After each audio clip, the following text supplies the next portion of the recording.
Dear students, आज हम class 12th की आरोह पढ़ने जा रहे हैं। आरोह भाग 2 में जो पाठ 3 है गद्य खंड में, वो है धर्मवीर भारती जी का। इसके पहले हमने महादेवी वर्मा जी की का जो संस्मरण है भक्तिन पढ़ा और जैनेन्द्र जी का बाजार दर्शन पढ़ा।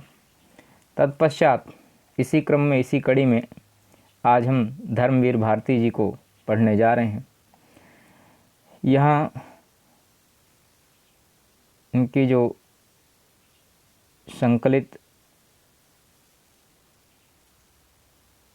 संस्मरण है उसका नाम है काले मेघा पानी दे।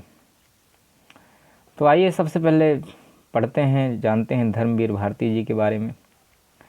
तो धर्मवीर भारती जी का जन्म इलाहाबाद उत्तर प्रदेश में सन 1926 ईस्वी में हुआ था। आपका जन्म, जो कि अब प्रयागराज, जिसका नाम बदलकर अब प्रयागराज कहा कर दिया गया है, सन 1926 में आप इलाहाबाद उत्तर प्रदेश में आपका जन्म हुआ। आपकी जो रचनाएं हैं उसमें कनुप्रिया, 7 गीत वर्ष, ठंडा लोहा, ये आपके कविता संग्रह हैं। बंद गली का आखिरी मकान ये कहानी संग्रह है। सूरज का 7वां घोड़ा, गुनाहों का देवता, ये उपन्यास है। और सूरज का 7वां घोड़ा, इस पर बॉलीवुड में मूवी भी बन चुकी है, हिंदी फिल्म भी बन चुकी है। गुनाहों का देवता ये उपन्यास मैंने पढ़ा है, जिसमें सुधा की कहानी होती है। ये उपन्यास मेरे हृदय के बहुत तटस्थ रहा है, बहुत पास रहा है, नज़दीक रहा है। इसके बाद मैं तो ये यूँ कहना चाहूँगा, जो अगर आप हिंदी लिटरेचर में यदि आप थोड़ी सी भी रुचि रखते हैं तो आपको सजेस्ट करूँगा कि आप गुनाहों को देवता पढ़ें। इसमें प्रेम की उदात्त भावनाओं का चित्रण किया गया है। प्रेम क्या है सही मायनों में, सच्चे अर्थों में, आपको गुनाहों का देवता जब आप पढ़ेंगे तो पता चलेगा। इसके बाद अंधा युग इनका गीत नाट्य है। पश्यंती कहनी अनकहनी, मानव मूल्य और साहित्य, ठेले पर हिमालय, इनका निबंध संग्रह है। आपको पद्मश्री, व्यास सम्मान एवं साहित्य के कई राष्ट्रीय पुरस्कार प्राप्त हुए हैं। सन 1997 में आपका निधन हो जाता है। तो यहाँ भी उसी चीज़ का जिक्र है। गुनाहों का देवता एक सरस और भावपूर्ण प्रेम कथा है। सूरज का 7वां घोड़ा पर हिंदी फिल्म भी बन चुकी है। और आज ये जो संस्मरण हम पढ़ने जा रहे हैं, जो आपकी पुस्तक में संकलित है आरोह भाग 2 में, यहाँ प्रस्तुत संस्मरण काले मेघा पानी दे में लोक प्रचलित विश्वास और विज्ञान के द्वंद्व का सुंदर चित्रण किया गया है। लोक मान्यताएं हैं, विभिन्न प्रकार की रूढ़वादियाँ हैं, और एक तरफ विज्ञान है। विज्ञान तर्कों से झुठलाता है, और जो रूढ़िवादिता है, जो नैरो माइंडनेस है लोगों की, वो विज्ञान के तर्कों को नहीं मानता है। तो काले मेघा पानी दे ये वास्तव में दरअसल एक ऐसी रीति, एक ऐसे अंधविश्वास पर आधारित संस्मरण है जहाँ पर लेखक देखता है कि पानी नहीं बरसता है तो कैसे छोटे छोटे बच्चे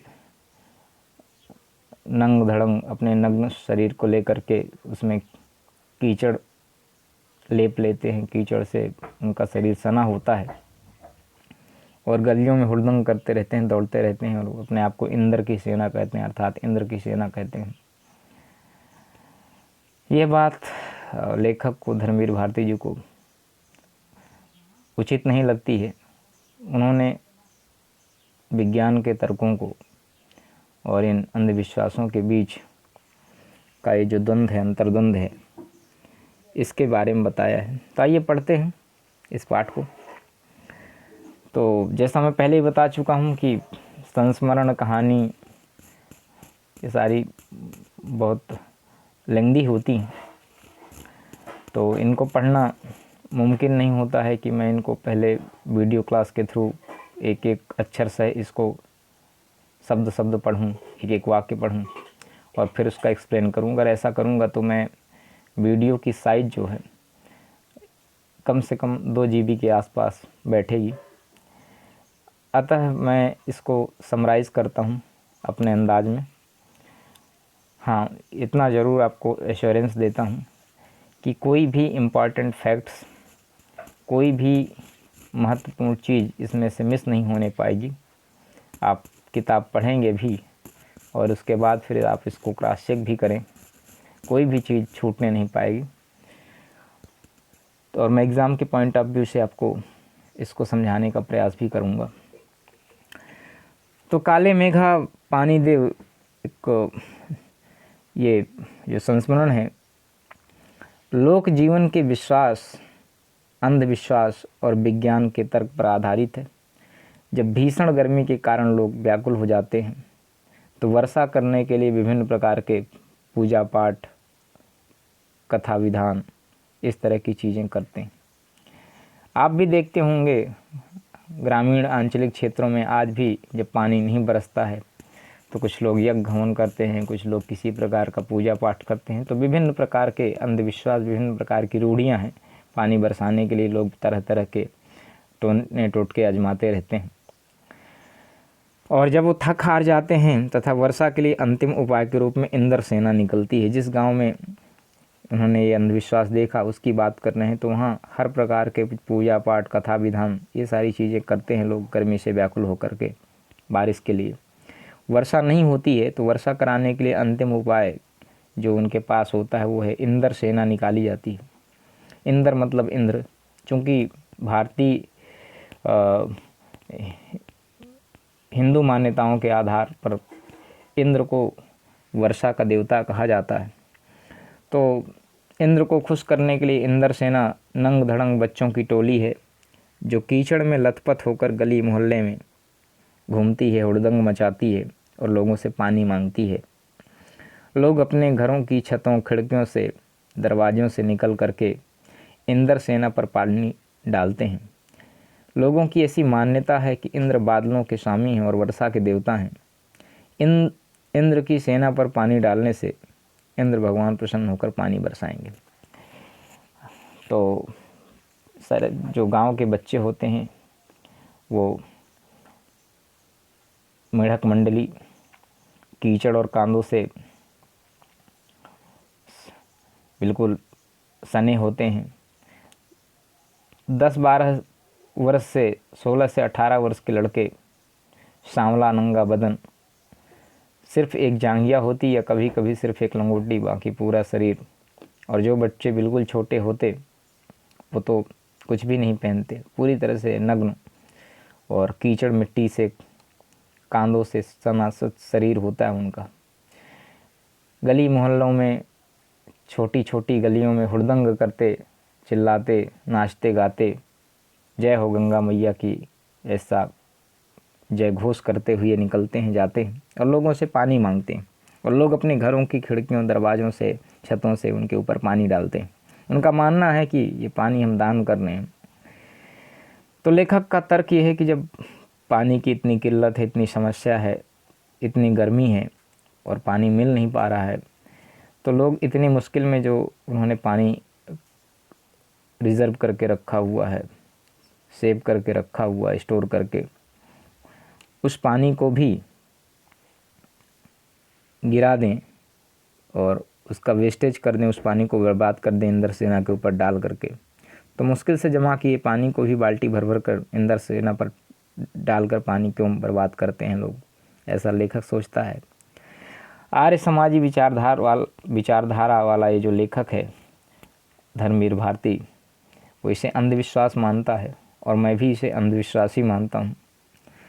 इसके विपरीत लेखक की जो दीदी है, जीजी यहाँ पर शब्द आया है, दीदी उसे समझाती है कि ये पानी की बर्बादी नहीं, बल्कि पानी की बुआई है। उनका मानना है, अब देखिए ये जो अंधविश्वासी लोग होते हैं वो इस तरह के तर्क कुतर्क करते हैं, तर्क नहीं कह सकते, कुतर्क हैं। उन्होंने कहते हैं, वो कहती हैं कि जब जैसे खेत में फसल के लिए बीज बोए जाते हैं, ठीक उसी प्रकार से ये पानी की बुआई हो रही है। जब पानी की बुआई होती है तभी पानी की फसल आएगी, अर्थात इंद्र जो है वो प्रसन्न हो जाएंगे और पानी बरसाएंगे। तो ये कुतर्क जो है वो ये करती हैं उनकी दीदी कि पानी की बुआई है, इसको पानी की बर्बादी नहीं कहते, कुछ पाने के लिए कुछ देना पड़ता है। जिस प्रकार से खेत में बीज डालना बर्बादी नहीं होती है, वो बुआई होती है, ठीक उसी प्रकार से पानी की बुआई है। और कुछ पाने के लिए कुछ त्याग करना पड़ता है, कुछ खोना पड़ता है। त्याग के बिना दान नहीं होता। प्रस्तुत निबंध में, प्रस्तुत संस्मरण में लेखक ने भ्रष्टाचार की समस्या को उठाते हुए भी कहा कि जीवन में कुछ पाने के लिए त्याग आवश्यक है। जो लोग त्याग और दान की महत्ता को नहीं मानते, वो भ्रष्टाचार में लिप्त रहकर देश और समाज को लूटते हैं। अब यहाँ पर एक मोड़ और है, एक पहलू और है। यहाँ पर भ्रष्टाचार भी है कि जिस प्रकार से हम पानी इंद्र सेना पर डालते हैं, और एक तो इतनी गर्मी में बहुत मुश्किल, बहुत मशक्क़त के साथ लोग पानी सुरक्षित रखते हैं अपने घर में, कहीं से इकट्ठा करके लाते हैं, उस पर भी ये लोग पानी बर्बाद कर रहे हैं।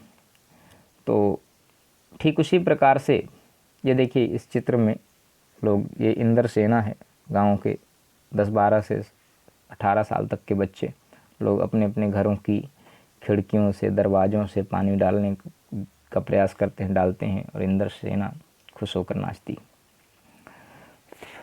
तो वास्तव में काले मेघा इस देश की, इस समाज की सरकारें हैं जो भ्रष्टाचार से लिप्त हैं, और ये समाज है जो इंद्र सेना रूपी है, और ये जो लोग हैं समाज में जो पानी डाल रहे हैं, ये सब समाज के लोग हैं, ये देश के नागरिक हैं।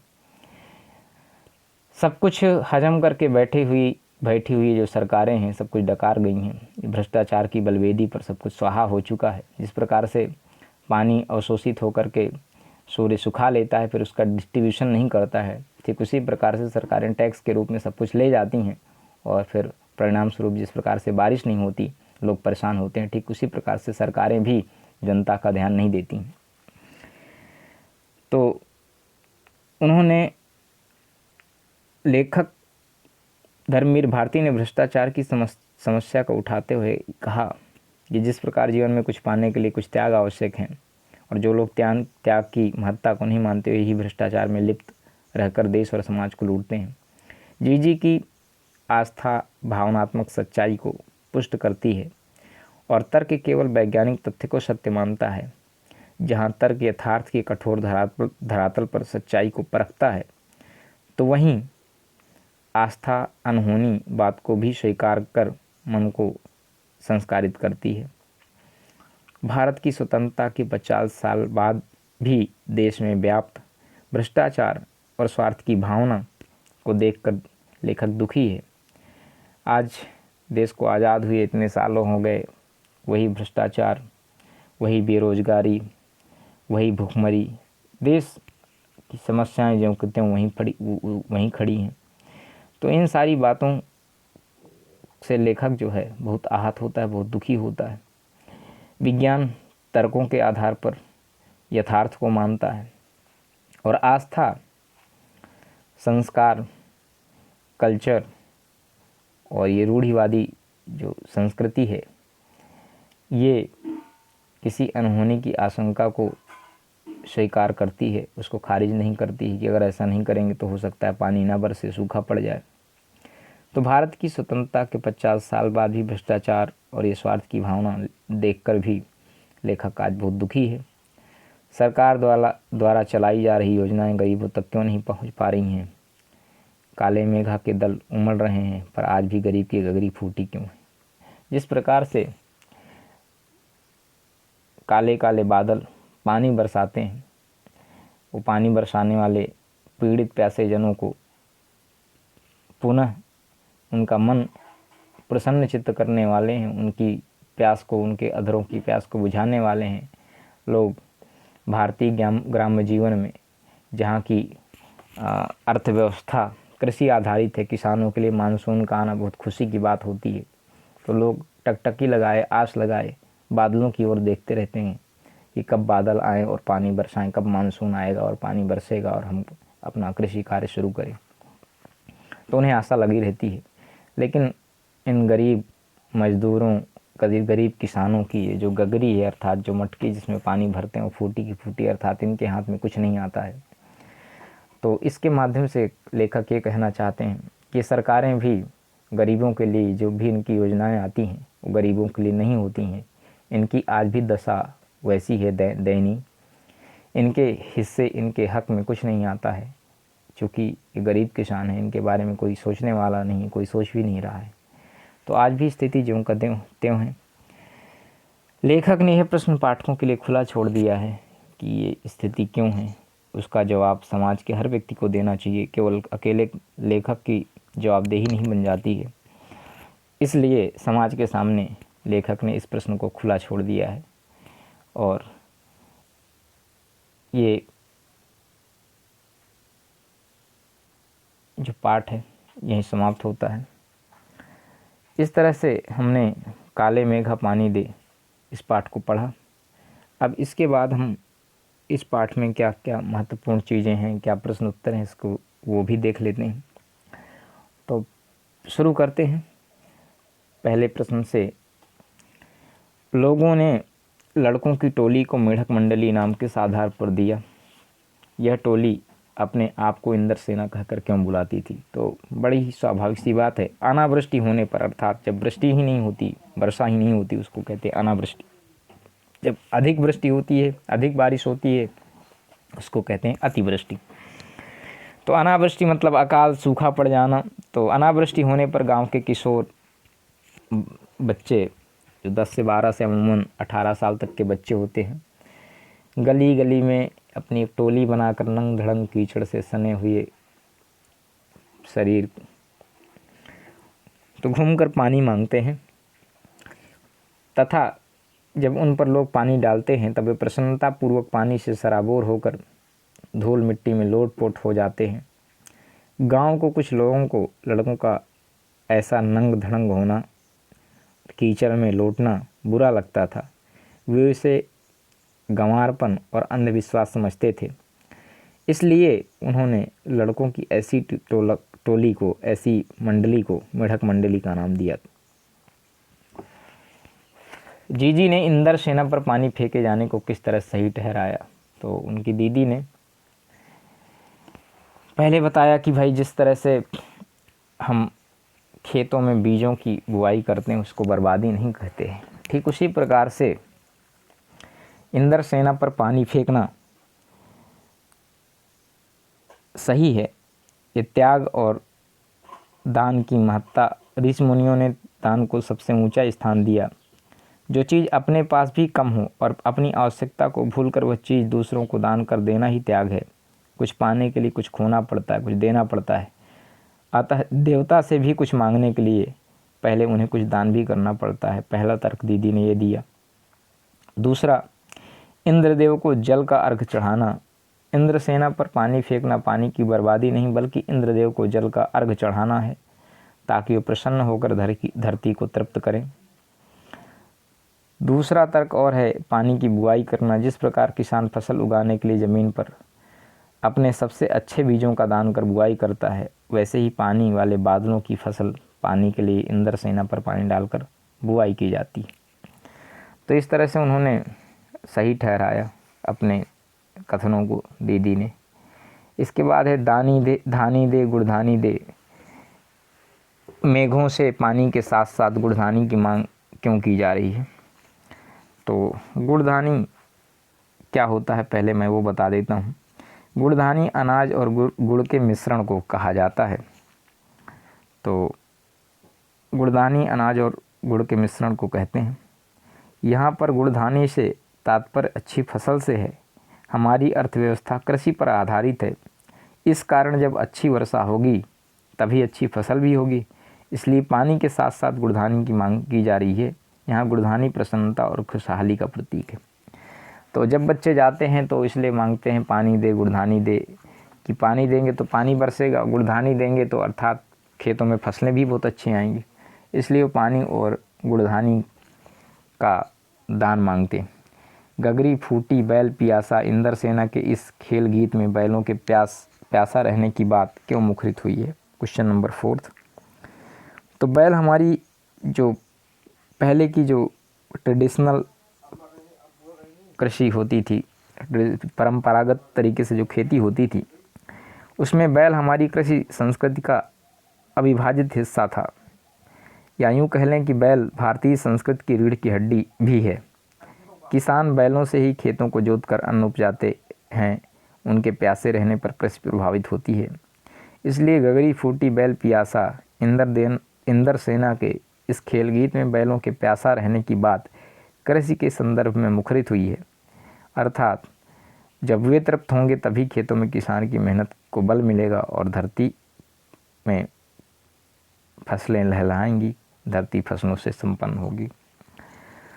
कहने का आशय है, अगर बैल प्यासा रहेगा तो वो मेहनत नहीं कर पाएगा खेतों में, जिससे फसलें नहीं होंगी, जुताई बुआई का काम रुक जाएगा। इसलिए उन्होंने, इंद्रसेना ने इस खेल गीत को गाया है। इंद्रसेना सबसे पहले गंगा मैया की जय क्यों बोलती है? नदियों का भारतीय सामाजिक सांस्कृतिक परिवेश में क्या महत्व है? तो हमारे देश में नदियों को, पेड़ पौधों को ईश्वर का दर्जा प्राप्त है। तो भारतीय समाज और यहाँ की संस्कृति में गंगा सबसे पूजनीय नदी है तथा जल का आदिम स्रोत है, जिसका भारतीय इतिहास में धार्मिक, पौराणिक और सांस्कृतिक महत्व भी है। वह भारतीयों के लिए केवल एक नदी नहीं अपितु माँ है। उसमें पानी नहीं अपितु अमृत तुल्य जल बहता है। भारतीय संस्कृति में नदियों के किनारे मानव सभ्यताएं फली फूली हैं। और न ही केवल भारत में ही, आप जहाँ कहीं देख लें, जब जहाँ भी खुदाई हुई सभ्यताओं का जहाँ पर रिसर्च हुआ, चाहे वो मोहनजोदाड़ो हो, चाहे हड़प्पा की संस्कृतियाँ हों, या जहाँ कहीं अन्य किसी दूसरे देशों में, यूरोप आदि में, तो अक्सर नदियों के किनारे ही मानव सभ्यताएं, उनके विकसित होने का, उनके फलने फूलने का प्रमाण मिलता है। तो बड़े बड़े नगर, तीर्थ स्थान नदियों के किनारे ही स्थित हैं। ऐसे परिवेश में भारतवासी सबसे पहले गंगा मैया की जय ही बोलेंगे, और इसलिए इंद्रसेना सबसे पहले गंगा मैया की जय ही बोलती। अगला प्रश्न है, रिश्तों में हमारी भावना शक्ति का बट जाना। विश्वासों के जंगल में सत्य की राह खोजती हमारी बुद्धि की शक्ति को कमज़ोर करती। पाठ में जीजी के प्रति लेखक की भावना के संदर्भ में इस कथन के औचित्य की समीक्षा कीजिए। तो रिश्तों में हमारी भावना शक्ति का बट जाना, विश्वासों के जंगल में सत्य की राह खोजती हमारी बुद्धि की शक्ति को कमज़ोर करती है। ये पंक्तियाँ इस काले मेघा पाठ में आई हैं। तो जीजी के प्रति लेखक की इस भावना के संदर्भ में इस कथन के औचित्य की समीक्षा की। तो चूंकि लेखक की दीदी हैं ये, और लेखक इनसे भावनात्मक रूप से भी वो जुड़ा है। यद्यपि लेखक वैज्ञानिक तर्कों को मानता है, लेकिन फिर भी संवेदनाएं, भावनाएं उनके इस बुद्धि शक्ति को कमज़ोर कर देती। चूँकि वो बहन है, अपनी बहन से वो ज़्यादा फिर तर्क नहीं करते। तो लेखक की जीजी से लेखक के अनगिनत ऐसे धार्मिक कार्य एवं आयोजन करवाती थी जिसे स्वयं अंधविश्वास मानता था, परंतु अपनी जीजी से अगाध प्रेम होने के कारण वह सभी कार्यों को बिना किसी तर्क के पूरा कर देता था। यहाँ तक कि इंद्रसेना पर पानी न फेंकने वाले उसके अपने तर्क जीजी के तर्कों के आगे हार गए। इस कारण भी जीजी से उसका भावनात्मक लगाव ही था। ना चाहते हुए भी आदर, सम्मान और प्रेम की भावना के कारण लेखक को विवश होकर जीजी की बात माननी ही पड़ती थी। अतः हम कह ही सकते हैं कि रिश्तों में हमारी भावना शक्ति का बढ़ जाना विश्वासों के जंगल में सत्य की राह खोजती हमारी बुद्धि की शक्ति को कमज़ोर करती है। मैं भी आपसे अगर कहता हूँ कि हमने कबीर को पढ़ा, कबीर ने कहा हिंदू मुआ राम कहे मुसलमान खुदाए, कहा है कबीर सजीवता जो देहू के न कट न जाए। तो अगर मैंने ये कहा कि हिंदू राम राम कहते मर गया, मुसलमान खुदा खुदा करते हुए, लेकिन दोनों ही धर्मावलंबियों को उनके ईश्वर प्राप्त नहीं हुए। कबीर कहते हैं सच्चे अर्थों में वही व्यक्ति जीवन को जी पाता है जो इन दोनों के निकट नहीं जाता है। तो अगर आप इस बात को अपने जीवन में उतारें, फॉलो करें, इसके अनुसार आचरण करें, तो हो सकता है आपके माता पिता आपको विवश करें या आपको डांटें कि नहीं ये किताबों की बातें हैं, आप वहीं पढ़ो, यहाँ इनको जीवन में मत उतारो। वो आपको उनके सामने विवश होना पड़ेगा। आप जानते हैं सत्य यही है, आप जानते हैं वैज्ञानिक सत्य है, प्रमाणित है, लेकिन फिर भी आप माता पिता से चूँकि लगाव रखते हैं, उनसे प्रेम करते हैं, स्नेह करते हैं, उनका सम्मान करते हैं, तो उनके इस बात के आगे आपको विवश होना पड़ेगा। मैंने सिर्फ एक उदाहरण के तौर पर इस प्रश्न का सटीक जवाब देने का प्रयास किया। इसके बाद बात करते हैं अगले प्रश्न पर। तो बस क्वेश्चन नंबर 6 तक ही था। अब अगर हम इसमें से एक चीज़ ये सोचते हैं, एक प्रश्न, कि क्या इंदर सेना आज के युवा वर्ग का प्रेरणा स्रोत हो सकती है? क्या आपके स्मृति कोश में, आपके स्मरण में कोई ऐसा किस्सा, कोई ऐसा अनुभव है जब युवाओं ने संगठित होकर समाजोपयोगी रचनात्मक कार्य किया हो, तो उल्लेख करें।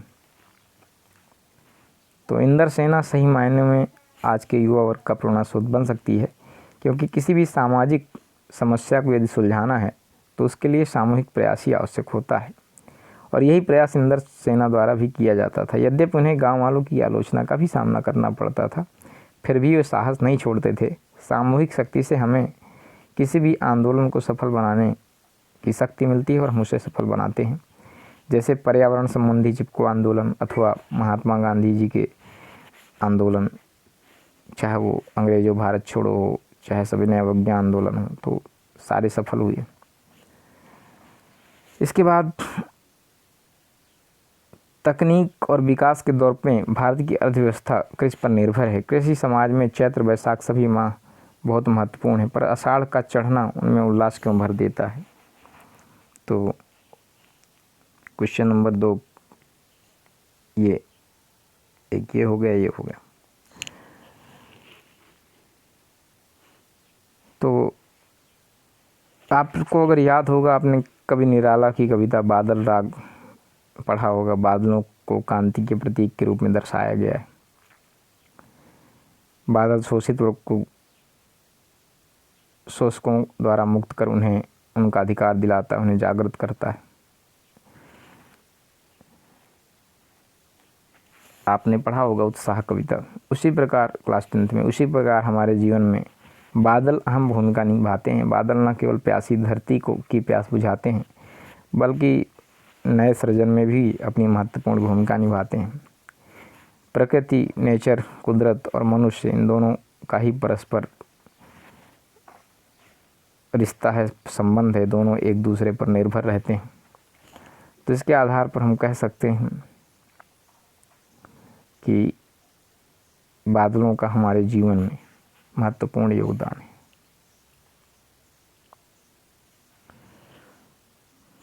इसके बाद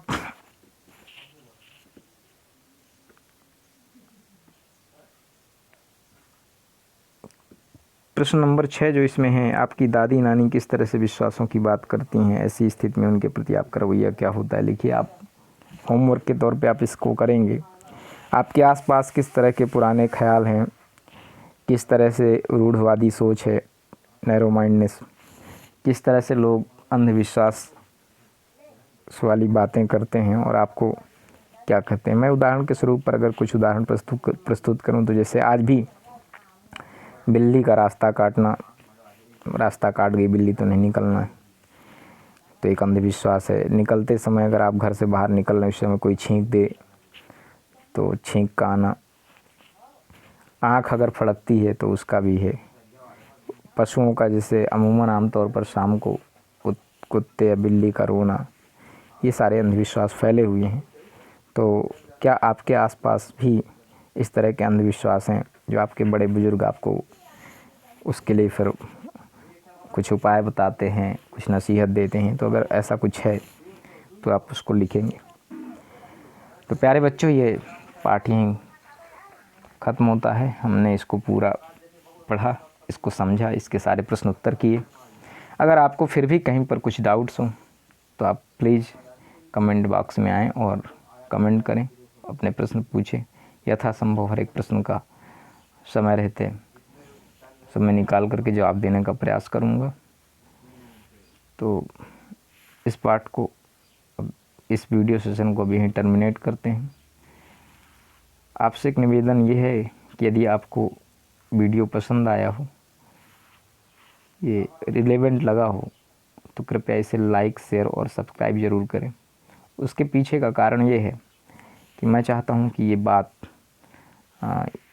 जो पढ़ने वाले लोग हैं, जो पाठक हैं, जो छोटे बच्चे हैं, ये उन तक पहुँचे, वो भी इसे पढ़ें, वो भी लाभान्वित हों। तो जो ज्ञान की लौ है वो हम अपने पास रख के सीमित रख लें तो ये कोई बहुत अच्छी बात नहीं है। ज्ञान की लौ, ज्ञान के उजाले को स्प्रेड करना चाहिए, फैलाना चाहिए। तो प्लीज़ लाइक करें, शेयर करें, सब्सक्राइब करें। Thanks for watching.